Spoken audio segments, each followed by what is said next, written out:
Today we'll be covering different types of British nationality versus indefinite leave to remain versus permanent residency, and what are the benefits of each status.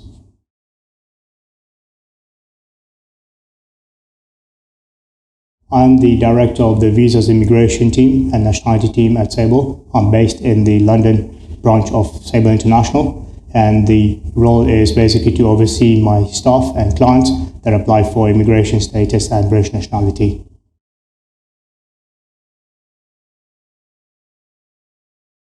Indefinite leave to remain is issued to those who don't have EU nationality, and whereas permanent residency is issued to those who do have EU nationality and have spent the qualifying 5 years in the UK. Of course, British nationality tops those two up to a certain extent because you don't need to apply for any visa status if you have British nationality, and you can remain in the country without being subject to immigration law.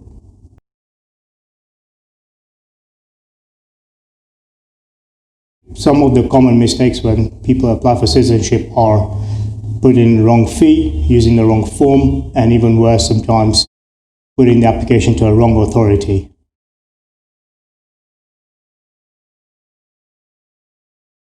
That's quite a broad question, and I guess it depends on how you're applying for British nationality and what route you have to British nationality.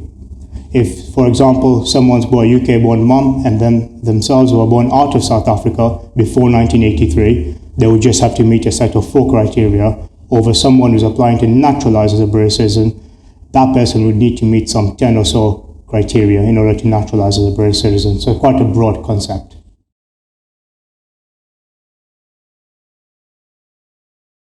The most unusual case I've seen in the last 2 weeks has been a situation I was presented at one of the sort of one-to-one seminars we're offering in South Africa, which is a young gentleman who was born in 1996 coming in and saying, well, I want to become a British citizen, here's my family tree. He had no UK-born ancestors, grandparents or parents, but he is a British citizen through his grandfather's naturalisation in the UK, even though the grandfather was born in Germany.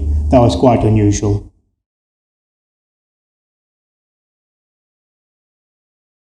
The first thing one should ensure to make sure the application is successful and there are no delays in the application is to make sure, 1, they have the right form, 2, they have the right fees, and 3, they must send it to the right authority in the UK. So those are 3 things they must do before they consider even collecting documentation. And the last thing I would ensure in an application would be the correct format of the required documents. The Home Office are quite big on that.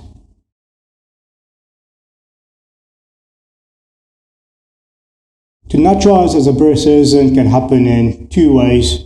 1, whether you've spent 3 years in the UK and you're married to a British national, you're picked up indefinitely to remain a permanent residency, and you're naturalised on the marriage to a British citizen along with the residential requirement, which is 3 years.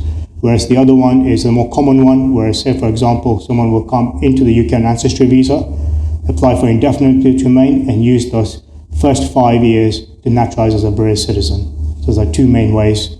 And once you're naturalised as a British citizen, they present you with a certificate of naturalisation, to which you can then apply for a British passport.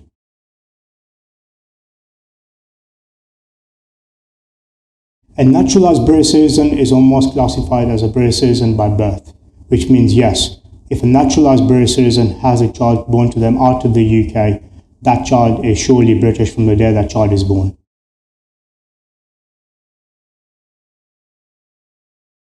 The citizenship process can take various months or weeks. It really depends on what type of application you're putting to become a British citizen.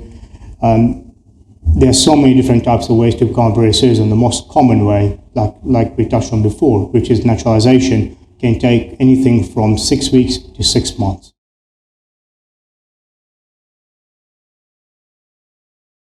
Yes, you can apply again. You can put a fresh application in, or you can put a review of the rejected application with grounds on why you feel the decision was not correct.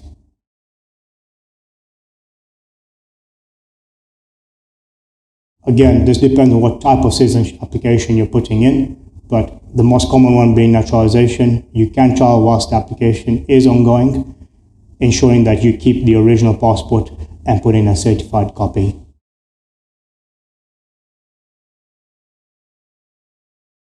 Once a citizenship application has been approved, for example, talking about naturalisation as a British citizen, you'll get an approval letter and you'll be invited to take an oath at your local council. And at this oath ceremony, you'll be presented with a certificate of British citizenship. From that day onwards, you're a British citizen, and that point in time concludes your naturalisation process.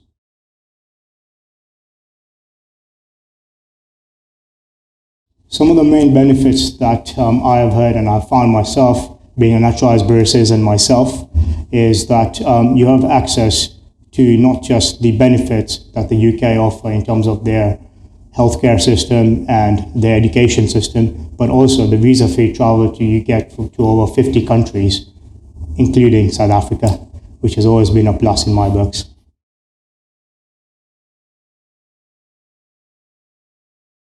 The main reason why I would suggest getting a legal representative to represent you with the application is twofold. One, it will ensure that your application is dealt with diligently, making sure that it has every opportunity of success. And two, if things do go wrong, then they will take full responsibility for that application not going the right way.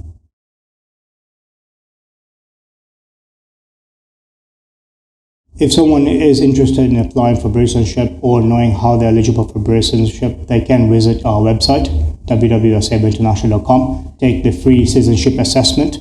At the point that they take the free citizenship assessment, they will be presented with an opportunity to order a free British passport review.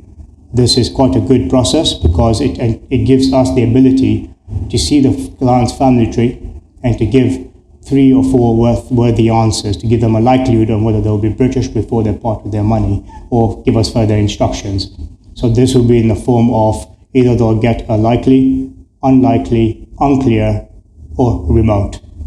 If you do get a likely, then it's more or less a guaranteed that you would have a claim.